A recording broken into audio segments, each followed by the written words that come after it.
제가 이제 제조기업을 경영 컨설팅 하면서 주 메인으로 하고 있는 일이 뭐냐면 주로 현장 부분이죠. 현장에 여러 가지 문제를 잘 발견해서 그것을 이제 개선 활동으로 연계시켜서 성과를 창출하도록 하는 이런 일이 이제 주요한 컨설턴트의 임무입니다. 그래서 오늘은 어떻게 하면 문제를 잘 발견할 수 있는지에 대해 가지고 말씀을 드리겠습니다.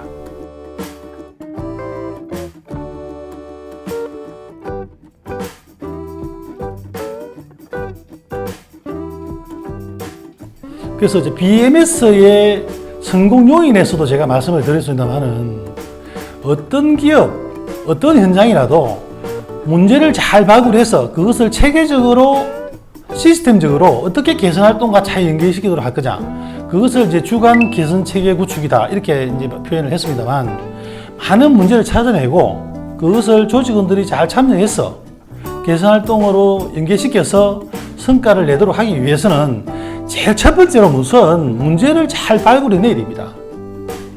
제가 이제 예전에 보면 제가 회사 다닐 때 이제 외부로부터 이제 전문 컨설턴트가 와서 실제로 이제 문제를 발굴해내는 과정을 쭉 보면 그분들은 현장에 딱 들어가자마자 뭐 창고를 반으로 줄이라든지 라인의 길이가 너무 길다라든지 뭐 작업자 편성이 잘못되었다, 이 작업자를 이쪽으로 옮기라라든지 또는 뭐 품질에도 시스템 부분을 문제가 있다라고 점검한다든지 이렇게 이제 아주 짧은 시간 내에 문제를 잘 발굴해내고 그것을 개선 활동과 연계시키도록 이렇게 지도를 하고 저희들은 지도를 받았죠. 이제 그것을 제가 이제 컨설턴트의 관점에서 계속 연구하고 고민을 하다 보니까 이런 부분들이 하나의 어떤 이 문제 발견의 노하우로서 제가 정립을 할 수 있겠다 이렇게 판단했습니다. 그래서 우리가 BMS에서 가장 기본이 되는 끊임없이 문제를 발굴해내고 그것을 어떻게 개선 활동으로 연계하도록 할 거냐 하는 부분에서의 문제를 발견하는 방법. 비록 이것은 이제 현장의 그 현장 문제뿐만 아니라 여러 가지 관리의 문제, 뭐 품질의 문제, 그 설비 관리의 문제, 자재 관리의 문제 여러 분야로 이제 확대할 수 있죠. 그래서 이 문제를 잘 발견하기 위해서는 여러 가지 사고 방식뿐만 아니라 여러 가지 사고 방식, 그다음 행동 방식, 접근하는 방식 또는 노하우가 사실 필요하다, 저는 이렇게 판단하고 있습니다. 그래서 그 부분에 대해서 어떤 이 사고 방식이나 스킬 이런 부분에 대해서 제가 경험했던 부분을 중심으로 말씀을 드리겠습니다.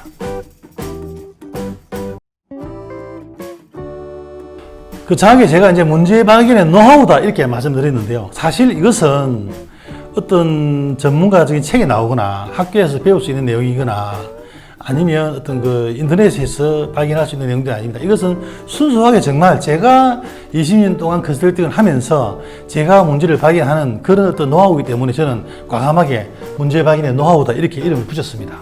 그래서 그것을 한마디로 정리하면 첫 번째는 고객과 후공정의 관점에서 문제를 발견하라는 얘기입니다. 이거 많은 사례로서 제가 설명해 드리겠습니다.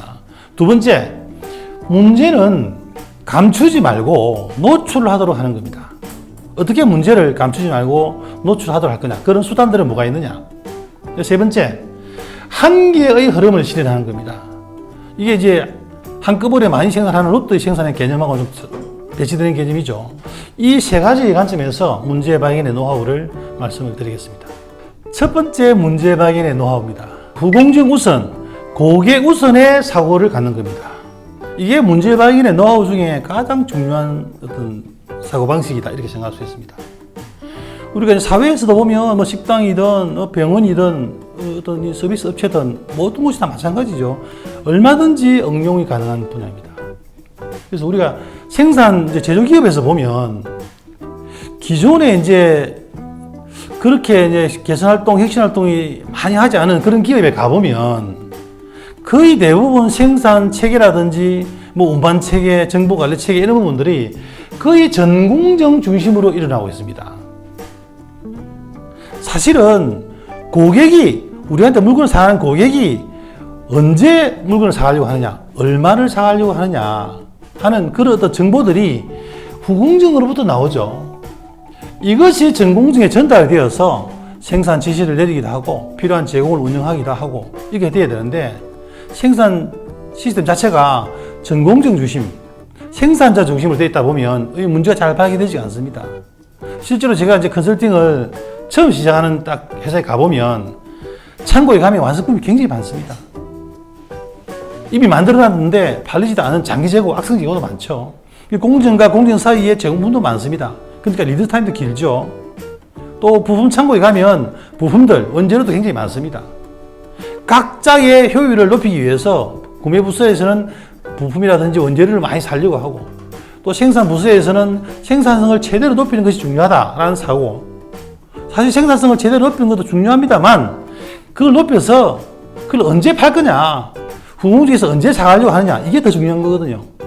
많이 만들어놔도 팔리지 않으면 그만큼 창고도 필요하게 되고 별도의 시스템이 필요하게 되고 돈도 많이 들어가죠. 그게 이제 우리가 과잉 생산의 낭비에서 지난번에 배웠지 않습니까? 그래서 후공중에서 필요한 이 물건을 어떻게 적기에 전공증으로 하여금 조달을 받도록 할 거냐, 하기 위한 그런 어떤 시스템을 갖는 것이 굉장히 중요하다는 얘기죠. 그래서 필요한 물건을 필요한 시기에 필요한 양만큼 생산하도록 하는, 이게 이제 도웨더에서 TPS에서도 강조하는 Just in Time의 생산 방식입니다만은, 이것을 실현한다고 보면 굉장히 많은 문제를 발견할 수 있다는 얘기입니다.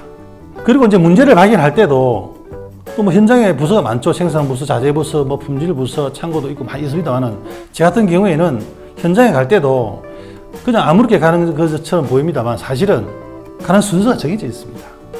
우리가 일반적으로 뭐 기업을 개나가거나 이렇게 이제 손님을 안내를 할 때는 첫 공정에서부터 이제 순서대로, 공정의 진척 순서대로 이렇게 안내를 하죠.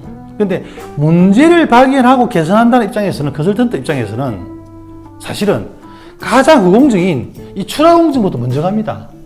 고객하고 가장 가까운 공정, 이게 출하 창고죠, 그죠? 출하 창고에 가서 오늘 어떤 제품을 출하하려고 하느냐, 언제 출하하려고 하느냐, 그죠? 얼마를 출하하려고 하느냐, 이런 정보들이 출하 부서에 근무하는 사람들이 다 알고 있느냐, 그게 공유되고 있느냐, 그걸 제일 먼저 보는 겁니다. 오늘 출하하는데 아무 문제가 없다 라는 것을 아는 것이 경영자도 제일 중요한 거 아니에요, 그죠? 그게 고객으로부터 이제 크레임이라든지 어떤 납기에 문제가 없다는 사실을 제일 먼저 아는 게 중요합니다. 그러기 위해서는 그날의 출하 계획대 실적이라든지 또는 완성품 재고 현황이라든지 이걸 제일 먼저 알아야 되겠죠. 그런 것들을 이제 드러내는 것이 바로 이제 문제를 발견하는 거다 이 말입니다. 그러고 나면 그 출하장의 제일 앞에 부서로 가는 겁니다. 품질 부서, 출하 검사를 하는 부서죠. 왜 출하를 하기 위해서는 이제 검사를 해야 되니까 출하 검사를 하는 데 있어가지고 완성품은 이제 완제품은 준비가 되어 있는지, 또는 지금 이제 준비가 안 되어 있다면 지금 생산 부서에 어떻게 정보로서 전달돼 가지고 그 출하 검사에 문제가 없도록 할 건지, 이런 부분들. 그 다음에는 또 그런 정보들이 생산 부서로 전달되고, 그래서 개선 활동을 할 때 문제를 발견할 때는 항상 고객과 가장 가까운 곳을 진단하고, 그 다음에 생산에서도 문제가 있고, 품질에서도 문제가 있고, 자재에서도 문제가 있고, 뭐 출하도 문제가 있다. 많은 문제들이 공존할 때는 그럼 또 어디부터 개선하느냐? 이것도 역시 마찬가지로 고객하고 가장 가까운 부서부터 개선하는 겁니다. 이게 노하우로 할 수 있는 겁니다.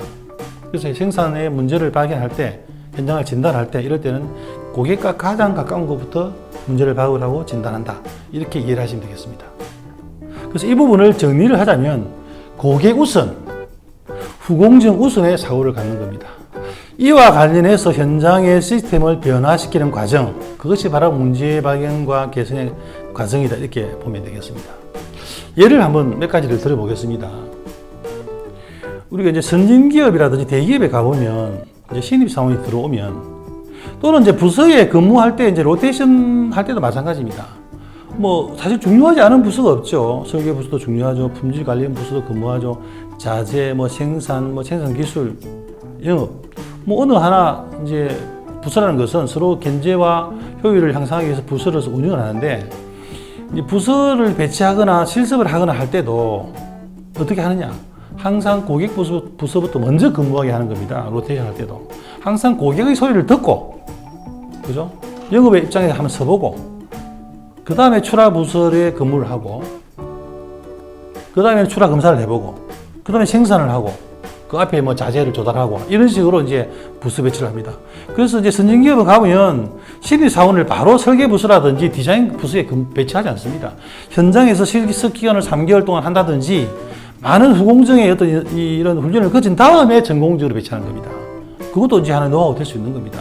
항상 고객의 소리를 귀담아 듣는 겁니다. 그래서 우리가 예전에 신입사원 때 고객의 소리 듣기 체험 이런 활동을 하죠. 이제 일반 고객으로 이제 변장을 해서 변복을 해서 고객의 소리를 듣는 이유가 거기 있습니다. 신입사원이라든지 실습 배치를 할 때도 이렇게 순환 배치를 할 때도 항상 고객과 가까운 부서에 먼저 배치를 한다. 그리고 우리가 이제 소방서라든지 경찰서 앞에 가보면 그 소방차가 어떻게 서 있냐면 항상 출동 준비 자세를 가지고 딱 앞으로 딱 차를 배치해 놨습니다. 그렇죠. 이제 신호가 딱 들어오면 출동 신호가 들어오면 바로 출동할 수 있도록 해놨죠. 그게 고객 우선의 사고입니다. 근데 차를 예를 들어서 거꾸로 세워놓으면 다시 돌리가 출동하려면 늦죠. 뭐 일반 사기처럼 보입니다만은 그죠. 파출소에 있는 그 112 차는 마찬가지입니다. 우리 국민들이 가장 좋아하는 게 119와 112이지 않습니까? 그게 왜 그러냐? 고객 중심을 가지고 그분들이 행동하고 바로 출동하기 때문에 그렇습니다. 뭐 어떤 데 가보면 아예 옷까지 다 입고 있죠. 그죠? 아예 뭐 이런 모자까지 다 쓰고 신발까지 다 신고 있습니다. 그게 고객 우선의 사고를 갖는 거죠. 예전에 제가 이제 특강을 할 때도 그런 이야기를 이제 관공서에 가서 하면 그거 어떻게 아느냐고 뭐 당연한 거죠. 그죠? 예. 그 다음에 학교에 이제 시험 칠 때도 보면 제가 학교에서 이제 강의도 합니다만 학생들은 이번에 중간고사에서 무슨 문제가 나올까? 이번 기말고사에 무슨 문제 나올까? 항상 학생의 관점에서 항상 하죠. 그 관점을 바꾸는 겁니다. 학생의 관점이 아니고 교수의 관점이라면 우리 교수님의 관점이라면 우리 학생들이 꼭 기본적으로 이 정도는 알고 졸업해야 될 거 아니냐. 이 과목에서는 이 정도는 알아야 될 거 아니냐라고 생각하는 그런 포인트가 있다는 얘기죠. 학생의 관점이 아니라 교수의 관점에서 무슨 문제가 나올까, 무슨 문제를 낼까라고 생각하면 그 문제가 흔히 보이는 겁니다.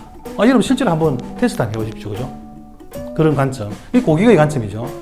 이 고객은 우리 물건을 사가는 사람 이렇게 단순하게 정의합니다만 사실은 나의 일의 결과를 이용하는 사람, 나의 일의 결과를 활용하는 사람이 고객입니다. 내가 이제 보고서를 쓰면 보고서를 받는 사람이, 보고를 받는 사람이 고객이죠. 내가 출동을 하면 출동으로 인해서 이제 그 어떤 혜택을 얻는 사람이 고객이죠. 물건을 사는 사람, 마찬가지죠. 서비스를 받는 사람이 고객입니다. 그 관점에서 보면 제가 이제 병원이든 뭐 여러 가지 어떤 이 관공서든 특강을 할 때도 보면 그런 관점에서 얘기하면 그게 이제 좀 정리가 잘 된다. 그렇게 얘기하는 사람이 많습니다. 그 다음에 이제 신입사원이 면접할 때, 제가 이 학교에서도 이걸 강조합니다만은, 이게 보통 그 학생들은 면접 볼 때 보면, 제가 뭐 토익을 몇 점 받았습니다. 뭐 학점이 얼마나 좋습니다. 어디에 유학을 갔다 왔습니다. 막 자기 자랑을 하죠. 어디에 뭐 어떤 동아리 활동을 했습니다. 사실은 면접자의 관점에서 보면, 고객의 관점에서 그게 중요한 게 아니죠. 이 사원이 들어와서 우리 회사에서 어떤 성과를 낼 수 있을 거냐 하는 그게 중요한 겁니다. 그래서 이제 면접하는 사람, 학생 입장에서 보면 그걸 토익을 몇 점 받고 학점이 얼마나 좋다라는 걸 자랑할 게 아니라 제가 여러분 회사에 들어가면 어느 부서에 배치가 되면 어떠한 성과를 낼 수가 있습니다. 또는 몇 개월 이내에, 그죠? 어떻게 조직을 뭐 몇 명을 붙여주면 뭐 생산성을 향상할 수 있다라든지 매출을 향상할 수 있다라든지 그렇게 유도하면 또는 그것도 목표도 도전적으로 설정하라 되어 있죠. 한 30% 이상의 성과를 낼 수 있습니다라고 얘기하면 그 면접하는 면접관이 당연히 이제 관심을 가지고 계속 추가 질문을 하고 이제 자기 중심으로 이제 이게 질문이 들어오도록 만들 수 있죠. 그렇게 하다 보면 이제 채용될 확률이 높은 겁니다. 실제로 제가 학교에서 그렇게 하다 보면 학생들이 그렇게 따라가지고 면접을 잘 봐서 성공했다 이렇게 하는 경우를 제가 피드백을 많이 받았습니다. 고객의 관점, 그죠? 그 사람들 입장에서 한번 생각해 보는 거죠. 그리고 이제 여기 그림에도 나와 있습니다만은 이 신발장 정리하는 것도 마찬가지입니다. 우리가 뭐 식당에 가든지 목욕탕에 가든지 어떤 화장실에 가든지 보면 어떤 회사 가보면 신발을 나올 때 신기 쉽도록 신기 좋도록 이렇게 딱 정리해 놓죠. 후공정을 생각하는 겁니다. 이와 같이 이제 예를 들어 가지고 이제 후공정 관점, 고객 관점을 보면 현장에도 괜찮을 게 많죠. 우리가 왜 정리하고 정돈을 하느냐? 물건을 정리 정돈을 하지 않고 아무 때나 이제 넣어놔버리면 놓을 때는 좋죠. 그냥 탁 던져놔버리고 가버리면 됩니다. 시간 얼마 안 걸리죠. 그러나 사용할 때는 찾아서 사용해야 됩니다. 그런 방법이 있고 아예 처음 넣을 때 지정된 장소에 놓으면 나올 때는 좀 신경이 쓰입니다. 그러나 다음에 사용할 때는 아주 쉽게 사용하죠. 이 시간적인 관점에서 보면 처음에 놓을 때 쉽게 놓으면 사용할 때 어렵게 사용하고 처음에 좀 약간 시간을 들여가지고 놓으면 그 다음에는 쉽게 사용할 수 있습니다. 이게 이제 이렇든 저렇든 소요되는 시간이 똑같다고 보면 항상 후공정 우선으로 생각하라는 얘기죠. 그게 개선의 포인트라는 얘기죠.